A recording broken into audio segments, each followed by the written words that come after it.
Bonjour, vidéo T006C, toujours sur les 6.6 de l'Est,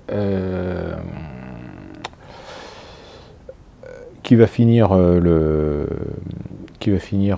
l'étendue de mes connaissances sur le sujet, qui sont très très limitées, mais qui sont une possibilité intéressante quand même, Alors, euh, les appareils photo de l'Est, grosso modo, étaient avant quelque chose d'autre. Avant que l'Est existe, c'était quelque chose d'autre. Et donc, on a vu dans la vidéo T006, enfin toute cette série de vidéos T06, que au départ, il y avait quelque chose de allemand, voire de suédois, et ainsi de suite. Voilà.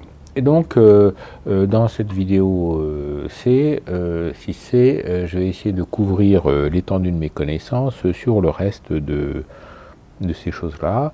Alors, pourquoi? D'abord parce que mes connaissances sont limitées, et elles sont limitées, mais aussi parce que, grosso modo, il n'y a pas grand-chose qui en sont sortis d'intéressant ou utilisable, ou choses comme ça. Une des premières choses intéressantes qui peut tenter, c'est les Lubitel. Et donc le Lubitel, au départ, c'était le Voigtlander brillant. Le Voigtlander brillant. Donc faites une recherche sur eBay, hein, vous tapez Voigtlander avec un tréma sur le A, brillant, et vous allez voir un boîtier en bakélite des années 30, qui était un boîtier pas cher, destiné à un large public, pour de la consommation de masse et ainsi de suite, qui était fabriqué en Allemagne et qui a eu son petit succès et qui a bien fonctionné. Et le bloc communiste a décidé que ce serait un bon appareil pour les masses laborieuses. Et donc, ils l'ont fabriqué en quantité formidable sous le nom de Lubitel. Voilà. Et faites une recherche sur eBay pour le Lubitel et vous allez voir, vous mettez un brillant à Lubitel côte-côte, c'est exactement les mêmes. Voilà. Donc, c'est un boîtier qui a évolué jusqu'au Lubitel 166B, dont j'ai un magnifique exemplaire sous les yeux à vous montrer, qui est une version en cyrillique, avec, donc c'est Lomo qui fait ça maintenant, et si vous faites une recherche sur le comment ça s'appelle, sur la lomographie, vous allez voir que chez Lomo, ils n'hésitent pas à vous vendre ça à 200 €, vous voyez ce que je veux dire, foutage de gueule intégral, enfin bref. Mais bon, s'il y a des gens pour acheter, pourquoi ne pas leur vendre? Voilà, il y a même un numéro de série en dessous, disons. Ouais, c'est magnifique. Et donc ça, c'est donc un Lomo. Alors c'est le Lubitel 166, mais version cyrillique, avec le joli écusson pentagonal CCCP. Voilà, il est de 1981, si j'en crois le numéro de série. Alors, c'est un boîtier hyper simpliste, avec une avance de film, avec un obturateur. Je n'ai même pas vérifié s'il fonctionnait encore, l'obturateur. Voilà. Oh, ça m'a l'air bien lent, tout ça. Voilà. Alors, un obturateur simplifié, hein, donc gamme de vitesse très très réduite. Voilà, 15e, ça c'était censé être le 15e de seconde. Voilà, donc il a besoin d'une révision. Voilà, vas-y. 15e de seconde à 1 250e de seconde seulement.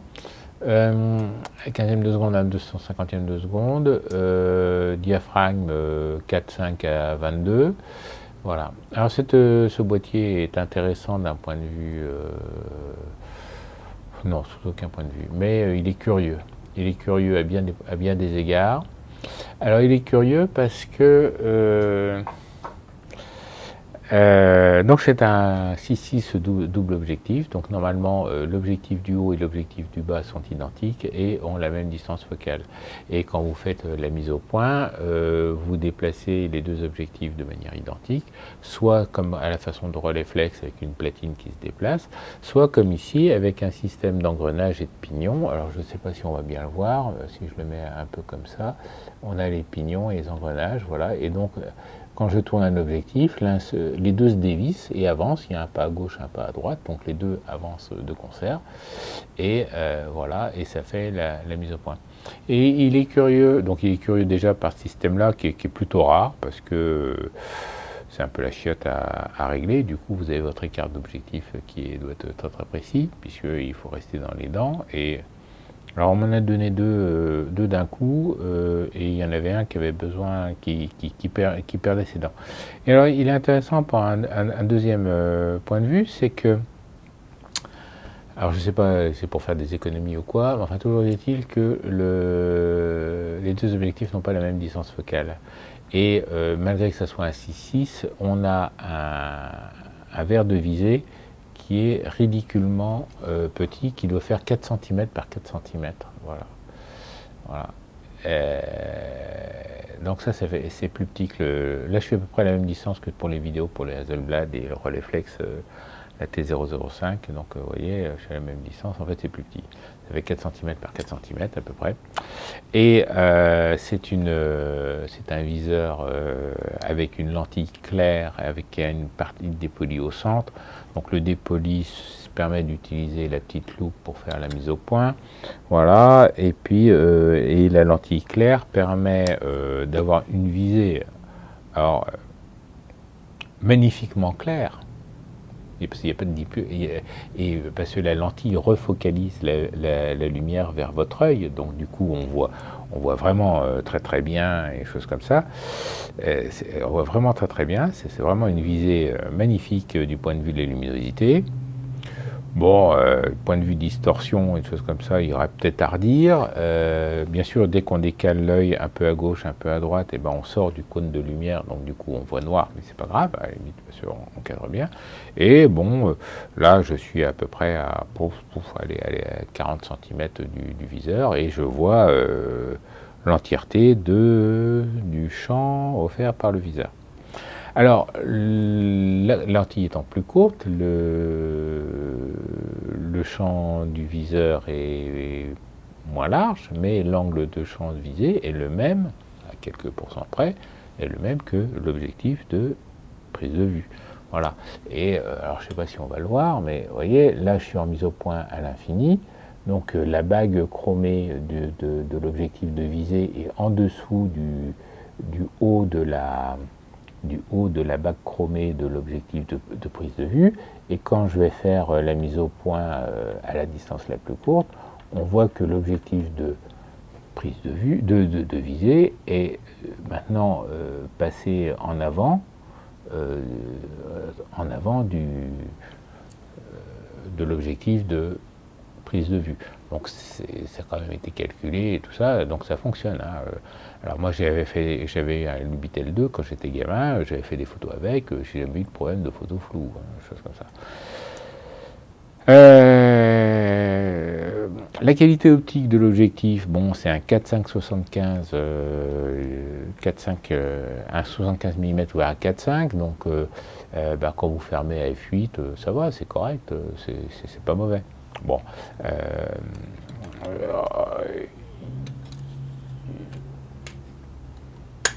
quand vous réussissez à le toucher à 10 euros, 20 euros en brocante, c'est une bonne affaire. C'est un jouet acceptable. C'est un appareil photo utilisable. Si vous l'achetez à la boutique Lomo 200 et quelques euros, ou je ne sais pas combien, là c'est foutage de gueule, quoi, c'est ce que je veux dire. Vaut mieux acheter 200 euros de film et 20 euros d'appareil photo plutôt que d'acheter 200 euros d'appareil photo et seulement 20 euros de film. Le dos, alors suivant les modèles, parce que le Lubitel 2 s'ouvrait pas pareil, mais enfin il y a un verrouillage là-haut, on ouvre en bas, on met le film vierge en bas, on tire le papier, on bobine dans le bazar qui fait un joli bruit de crécelle. Donc on met le papier dans la fente, voilà, quand c'est pris, qu'on a fait un demi-tour ou deux, on referme. On a une petite fenêtre rouge. Alors, une petite fenêtre rouge, j'aurais pu l'ouvrir. Voilà. On a une petite fenêtre rouge ici qui permet de voir le numéro au dos du papier du film. Et en avant-guingant, on bobine, on voit d'abord les flèches, on voit le numéro 1, on s'arrête. Hein. C'est un numéro 1, c'est pas une ligne de pointillé. Voilà. Quand j'ai prêté mon Hasselblad à mon frère, il m'a dit, je comprends pas, j'ai avancé et j'ai vu directement le numéro 2. Et t'as pas vu une ligne de pointillé avant? Si, ben c'était les 1. Ah bon, d'accord. Voilà. Bon, il est médecin maintenant. Bon, donc voilà, bon, c'est un objet sympathique. Voilà, la qualité optique n'est pas... Ça dépend ce qu'on recherche. Hein. Vous n'allez pas sortir l'équivalent de vos fichiers à 24 millions de pixels avec. Hein. Voilà, quoi.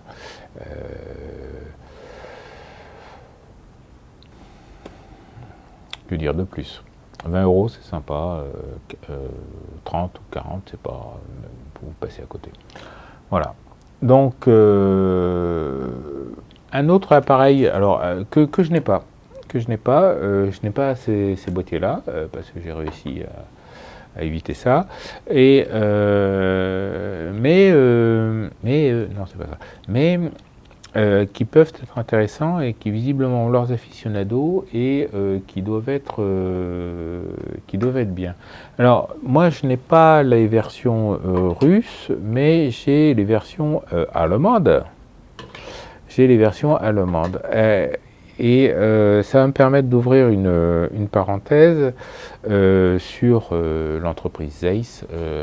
Voilà. Donc ce sont les... Alors je vérifie mon cadrage. Voilà, tac, on va mettre ça là. Donc ce sont les Zeiss Iconta. Les Zeiss Iconta.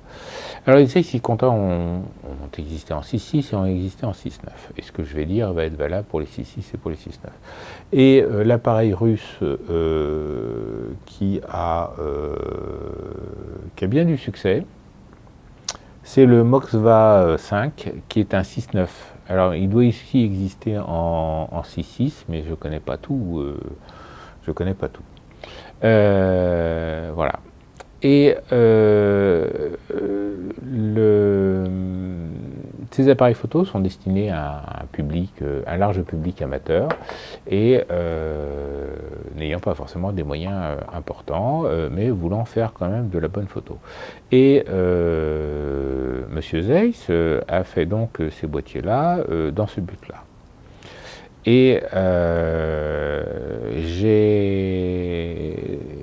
Et donc il se trouve que j'en ai trouvé un et on m'en a donné deux. Voilà, donc pour une fois que j'achète pas des appareils, bon. Et je n'ai fait des photos qu'avec celui du milieu, voilà. Alors, le problème des boîtiers à soufflet, c'est qu'il faut espérer que le soufflet ne soit pas percé. Voilà, parce que si le soufflet est percé, ça se répare. Il y a des tutos pour vous expliquer ça. Il faut trouver la pièce. On peut réparer, on peut mettre du Chatterton, on peut mettre... enfin, si vous avez un trou, avant d'essayer de le réparer vous-même, renseignez-vous sur Internet sur comment le faire. Parce qu'il y a plusieurs façons. Il y a des façons intelligentes et des façons moins intelligentes. Et donc, du coup, j'ai fait une pellicule avec celui-là, même plusieurs. Par contre, bon, elles ne sont pas dans l'ordinateur qui me sert à faire le montage. Donc, si vous voyez défiler des photos, c'est que j'ai eu la patience de décaler le montage. Sinon, c'est que je vais faire le montage juste après la photo, juste après la vidéo, et que j'ai pas eu envie, voilà. Mais j'étais assez surpris par la qualité optique du bazar. Et alors, dans le principe, faites ce que je dis, faites pas ce que je fais. Zeiss, comme je vous ai dit au début, dans d'autres vidéos, Zeiss donnait des noms à ses formules optiques. Voilà, tiens, j'ai paumé le point. Zeiss donnait des noms à ses formules optiques, comme le planar, comme le tessar, le biométar, et ainsi de suite. Voilà. Et vous pouviez acheter des boîtiers de Zeiss Ikon. Donc ça, par exemple, ce sont des boîtiers de la filiale Zeiss Ikon, IKON, qui, mais des fois, l'usine d'optique ne réussissait pas à suivre le rythme, ou les objectifs Zeiss étaient trop chers et amenaient l'appareil final à un prix trop cher, et donc pour avoir des entrées de gamme, ils ont fait appel à la sous-traitance. Et donc c'est ça qui est intéressant, parce que les objectifs qui faisaient appel à la sous-traitance, qui étaient fabriqués par des sous-traitants chez Ikon, s'appellent tous Novar. Novar quelque chose. Donc là, on a un Novar anastigmate. Là, c'est pareil, Novar anastigmate. Et pareil, Novar anastigmate. Donc là, on a un 75 ouvert à 6,3. On a un 75 ouvert à 3,5. Et on a un 75 ouvert à 4,5. Oui, 4,5, voilà. Et donc, ce sont des objectifs qui ont été faits en sous-traitance. Et un des grands sous-traitants des objectifs chez Zeiss, c'était en France. Voilà. Donc, il est fort probable que en fait, ces objectifs-là aient été faits en France, voilà, par Benoît Sberthiaud ou quelqu'un d'autre qui faisait des objectifs, qui avait la capacité industrielle de fournir Zeiss pour ces appareils-là. Alors, moi, tout ce que je peux dire, c'est que j'ai utilisé le 3.5-75. Alors, ce sont des formules optiques type Tessar, hein, parce que la formule optique du type Tessar va très bien avec ce genre de boîtier-là, où la mise au point se fait par déplacement de la lentille avant. Voilà. Et c'est pas tous les objectifs, c'est pas toutes les formules optiques qui acceptent ça bien, mais il se trouve que la formule optique du Tessar le fait bien. Et donc du coup, vous avez un bazar. Vous avez un objectif, une formule optique de Tessar, avec ses qualités et son rendu. Voilà, donc faites une recherche. Si vous faites une recherche sur Novar, anastigmate, sur Flickr, vous n'allez rien trouver, mais faites une recherche sur Tessar 3.5-75, et puis vous allez voir le genre de photos qu'on peut faire avec ce tube-là. Et j'étais vraiment surpris par la qualité de ça. Et j'avais fait une sortie photo en parallèle avec le relais flex biobjectif, le relais Cord 2 biobjectif que je vous ai montré dans le début de la vidéo de la série des relais, et côte-côte sur la planche lumineuse, sur la table lumineuse avec la loupe, et bien celui-là s'en sortait beaucoup mieux, avait une meilleure qualité d'image, voilà, alors que l'objectif du relais flex était un Zeiss fabriqué par Zeiss, voilà. Donc ils étaient assez chiants au niveau du contrôle qualité optique de ce qui rentrait, qui venait des sous-traitants, parce que quand tu achètes, tu peux renvoyer en disant va te faire foutre, c'est pas bon, ça correspond pas au spec, et ainsi de suite, tu me recommences ça coco. Mais alors que là, l'objectif de bon, alors c'est pareil, hein, c'est un boîtier qui a 80 ans. Hein, enfin, il n'a pas 80 ans, il est de 1936, 1938, quelque chose comme ça. Bon. Enfin, il est très vieux, donc il peut avoir eu des aléas, un dérèglement, un déréglage, une lentille qui a bougé, je ne sais pas. Enfin voilà. Bon, toujours est-il que c'est des petits boîtiers bien sympas, ça tient dans la main, ça tient dans la main. Ça peut rentrer dans, je ne suis pas forcé, mais ça peut rentrer dans une pochette, ça rentre dans une veste de poche, ou des choses comme ça, dans une veste de poche, non, dans une poche de veste, dans une poche de veste, et c'est relativement intéressant comme système. Et donc du coup, si vous cherchez un 6.6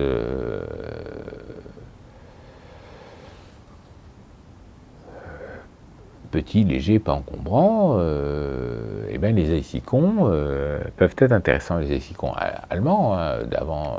Alors ça, c'est marqué Made in Germany dessus. Alors je sais pas. Donc ça c'est la version la plus récente avec un viseur capuchonné, un truc comme ça. Donc c'est un Nettar, le modèle Nettar. Alors, je mettrai un lien vers le site de Stéphane Algan, Caméra Collection ou un truc comme ça, où il y a toutes les versions pour voir un peu ce qui existe, pour pouvoir apprécier quand vous allez croiser l'appareil photo en brocante, apprécier son millésime, son année, et pas dire ah bah attendez, je reviens puis la semaine prochaine, non, si c'est une affaire, 10 minutes après, une demi-heure après, le truc est disparu. Hein, voilà, donc c'est Zeissicon, c'est fait à Stuttgart. Voilà, c'est fait à Stuttgart. Mais il y a eu des versions, des copies russes, les Moskva, Moscou, hein, modèle Moscou, hein, Moskva. Mais, et donc, bon, alors, ça s'entretient, ça se... voilà, bon, c'est un viseur un peu trou de serrure. Alors par contre, il y a quelque chose d'assez intéressant, voire agaçant, sur ces boîtiers-là, alors sur deux de ces boîtiers, c'est qu'il y a une sécurité à la double exposition. C'est-à-dire que une fois que vous avez passé un certain seuil de déclenchement sur le déclencheur, vous allez avoir un système de blocage qui normalement apparaît. Bah, là il n'est pas apparu, donc il a peut-être besoin d'une révision celui-là, qui apparaît et qui vous empêche de faire des doubles expositions. Voilà, en tout cas là elle s'est enclenchée, mais ah non, elle s'est pas enclenchée. Et alors celui-là qui est un autre modèle, qui est un modèle plus ancien. Donc là, pour vous donner, c'est le modèle 521/16. Voilà. A aussi un système de protection de la double exposition. Et donc, il faut penser à armer l'obturateur avant. Il y a un petit levier. On choisit sa vitesse, son diaphragme, et ainsi de suite. Voilà. Et quand vous déclenchez, alors, donc vous avez avancé la pellicule, voilà, vous avez avancé la pellicule, et quand vous déclenchez, ça fait votre photo. Si par exemple je réarme et que je fais une double exposition, c'est bloqué. Voilà. Alors celui-là là aussi, mais sauf qu'il a peut-être besoin, ça colle un peu quelque part, et donc il faut réavancer le film, voilà, pour libérer un buddy point rouge, alors je ne sais pas si on va bien le voir, un petit point rouge ici, voilà, dans la fenêtre qui est au-dessus de mon doigt, voilà, et quand je déclenche, le truc passe au blanc, voilà, il passe au blanc. Donc c'est le petit trou qui est là-dedans, et ça empêche de déclencher à nouveau. Ça utilise la fenêtre rouge au dos. Donc on a une fenêtre rouge au dos et on regarde les flèches et les numéros comme d'habitude. Donc c'est film 120 exclusif. Et puis voilà quoi. C'est sympa, ça tient dans la poche. Et notamment donc pour le 3575, moi j'ai été bluffé par la qualité du truc. Alors j'étais à un diaphragme assez important, hein, genre F8 ou quelque chose comme ça, mais bien, hein, bien. Bien même comparé à du Hasselblad ou du Rolleiflex. Hein. Du Rolleiflex mono-objectif, hein, voilà, bien, bien, bien. Mais vraiment, voilà, ça vaut le détour. Bon, on continue. Dans la série, alors ça j'en ai pas du tout, mais c'est toujours, et là c'est dans la copie de Rolleiflex, bi-objectif, de choses comme ça. Là on va aller plutôt en Chine. Il y a les Sigul. Les Sigul, donc les Sigul ça veut dire mouette hein, en anglais. Et les Sigul, donc ce sont des 6.6 bi-objectifs qui sont des copies de Yashica Mat un peu mal faites, choses comme ça. Il y en a qui sont très contents, et puis il y en a beaucoup qui tombent en panne. Enfin voilà, c'était importé en France pendant un certain temps. On trouvait ça dans les supermarchés, choses comme ça.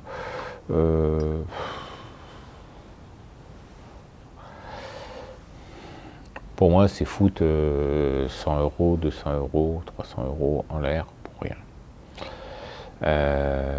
Si vous voulez un biobjectif, un 6.6 biobjectif, et que vous n'avez pas forcément beaucoup d'argent pour un Rolleiflex, allez directement sur le Mamiya C, la série Mamiya C, C2, C3, C22, C33, C220, C320, ou sur le Yashica Mat,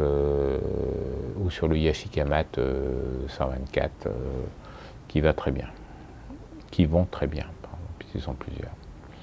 Un autre modèle chinois qui pourrait être intéressant sur le papier, c'est le Great Wall. Great Wall, ça veut dire grande muraille, hein, voilà. C'est le Great Wall, donc c'est un 6.6 à obturateur focal avec un objectif type 90 mm en monture M39, en monture à fileté 39. C'est un boîtier qui n'a eu quasiment que cet objectif-là, sur lequel on ne peut pas monter grand-chose. Il ne doit pas y avoir de grand angle, il y a peut-être une focale à portrait, mais je ne suis même pas sûr. Enfin voilà, c'est sans intérêt. C'est sans intérêt, sauf avoir un bibelot qui éventuellement fonctionne sur une étagère. Voilà. Donc, bon, une vidéo très courte. Les Moxva, le problème des Moxva, c'est que ce qu'on trouve, c'est des vieux stocks. C'est pas des vieux stocks, justement, c'est des appareils photo de famille. Parce que, étonnamment, moi c'est un truc qui m'a toujours bluffé. On imagine le système communiste comme étant un système tortionnaire, répressif et bafouant toutes les libertés individuelles, et ils ont développé une industrie de la photographie qui est typiquement un loisir égoïste, qui coûte cher, qui produit rien, et qui n'a aucune valeur communiste en lui, quoi. Je veux dire, si vous n'êtes pas content, vous avez les commentaires. Mais, enfin, je trouve ça bizarre. Je trouve ça bizarre qu'ils aient, et puis surtout, un système tortionnaire qui avait beaucoup de choses à cacher. Pourquoi donner accès aussi facilement à son peuple que d'avoir un moyen d'enregistrer des preuves pour montrer la monstruosité de leur situation. Ça m'a toujours étonné. Enfin bref, et parce qu'ils n'ont pas fabriqué en centaines d'exemplaires ou en milliers d'exemplaires pour les apparatchiks du parti. Ils fabriquaient à centaines de milliers d'exemplaires. Voilà. Moi j'ai vu dans une revue qui s'appelait Photargus, ils avaient été visiter l'usine de fabrication des Zénith, qui est une autre marque. Alors là, eux ils font du 24-36. Des Zénith du côté, dans la banlieue de Moscou, je ne sais plus où, enfin bon, et il y avait des montagnes de fonderies pour faire les appareils, de châssis des appareils. Il y avait des montagnes, enfin des montagnes, ça faisait des montagnes sur les photos, mais ça sortait de la machine à injecter, et il y avait sur la photo un truc qui faisait 4 à 5 mètres de haut sur 6 à 8 mètres de base, quoi. Il y avait 2 cônes comme ça, et c'était que des châssis de boîtiers. Donc là-dedans, je sais pas, ça serait amusant d'essayer d'estimer le nombre de pièces qu'il y avait là-dedans, mais il y avait peut-être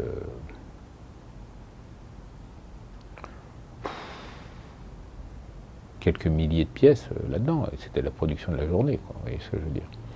Voilà, donc ils fabriquaient vraiment en très, très grande quantité parce qu'ils se foutaient complètement du prix de revient. ils avaient un prix de vente. Ils disaient voilà, ça va se vendre 50 roubles ou 100 roubles ou 200 roubles, et on s'en foutait que ça coûte plus cher ou moins cher, parce que de toute façon le mec il était payé tout pareil, et ainsi de suite, il n'était pas... C'est pour ça que ces appareils de l'Est peuvent être intéressants, parce que le prix n'a rien à voir avec la qualité de l'objet. Vous pouvez avoir des choses, des éléments à l'intérieur qui sont sans commune mesure avec le prix de vente. Avec le prix de vente. Dans le choix des verres ou dans les technicités mises en œuvre, dans le temps passé pour monter le système, dans la complexification des systèmes d'horlogerie et ainsi de suite. Donc des fois, on a quand ça fonctionne bien, on a vraiment des trucs bien, des objectifs qui sont bons, des appareils qui fonctionnent, qui sont endurants, qui durent longtemps, et ainsi de suite, quoi. Mais il faut tomber sur celui qui a été bien fabriqué, celui où toutes les étapes intermédiaires ont été faites par des gens qui ont réellement bien fait leur travail. Voilà. Et c'est un peu dommage parce que c'est un gaspillage, voilà. Bon. Ceci va terminer donc les vidéos sur les 6.6, la série de vidéos sur les 6.6. Hein, donc on est de la T3 avec le système Hasselblad. T4, c'est la série T4, c'est le système Rolleiflex. La T5, j'ai déjà oublié. La T5, c'est Hasselblad versus Rolleiflex. Et la T6, ce sont les 6.6 pas chers. Voilà. Bien sûr, la série T va continuer. Alors, je ne sais pas dans quelle heure je vais tourner ça, mais il va y avoir une série sur les appareils photo télémétriques, d'une manière générale, et en particulier Leica. Voilà, donc j'ai ça encore à tourner, qui est prêt à être tourné. Donc, ça sera certainement la vidéo T7. Voilà. Mais je ne sais pas si je vais la tourner aujourd'hui. Voilà. Sur ce, soyez courts pour essayer de comprendre et optimiser. Lisez les forums, allez sur les forums, lisez les documentations, lisez les modes d'emploi avant d'acheter quoi que ce soit. Vaut mieux perdre 1 heure ou 2 heures ou 3 heures à regarder, à lire quelques dizaines ou vingtaines ou centaines de pages de forums pour se faire une idée. Allez sur Flickr pour voir les images que l'on peut obtenir de ce type d'appareil, et avant d'acheter, voilà, parce que bon, même si vous trouvez un boîtier, un appareil photo à 20 euros, 50 euros, même à 20 euros, 50, allez, 50 euros. 50 euros, c'est investi dans les loisirs, c'est 50 euros entre guillemets de bénéfices. C'est 50 euros c'est l'argent qui vous reste quand vous avez payé toutes vos factures, que vous êtes habillé, logé, nourri, blanchi, et ainsi de suite. Donc moi j'avais fait le calcul, une fois je m'étais aperçu que je gagnais 1,50 € de l'heure, c'est-à-dire qu'une fois que j'avais enlevé de mon salaire tout ce qui était phase de toute dépense obligatoire, indispensable, et l'argent qui me restait, j'ai divisé par le nombre d'heures que je travaillais, et j'étais tombé sur 1,50 €. Voilà, c'est-à-dire que par heure travaillée, je ne génère que 1,50 € de loisirs. Voilà. Alors, ça peut faire hurler certains, ça peut en faire rigoler beaucoup. Enfin, j'espère que ça en fait rigoler plus que ça en fait hurler. Voilà, parce que il y a des gens, ils n'ont pas 1,50 € d'avance à la fin du mois. Bon. Donc, parler de la photo, parler d'appareils photo, de sommes importantes, ça fait toujours réfléchir, mais essayer d'évaluer avant de dépenser, avant d'acheter n'importe quoi comme un con. Essayez d'évaluer combien d'euros de loisirs vous générez par heure de travail. Voilà. Et après, parce que le compte en banque, on en regarde, oui, bon, on a le compte en banque, oui, on peut acheter un truc à 50 euros, ou on peut acheter un truc à 500 euros, ou on peut acheter un truc à 5000 euros. Hein. Voilà. Mais ça correspond à combien de mois, combien d'heures d'économie. Voilà. Donc, notamment pour le passage à l'argentique. Alors, j'ai commencé en vous parlant des 6.6 parce que qui dit argentique quand on vient du numérique dit nécessité de numériser dans un premier temps, au moins. Sachant qu'il y a des gens qui font très bien ça avec leur téléphone portable sur la vitre, tac, et puis voilà, et ils obtiennent une image. Est-ce que c'est pas la meilleure image qu'ils pourraient obtenir, mais ils obtiennent une image. Voilà. Donc voilà, avant de cliquer sur n'importe quoi, sur eBay ou dans une brocante, essayez de voir, essayez d'évaluer votre besoin réel.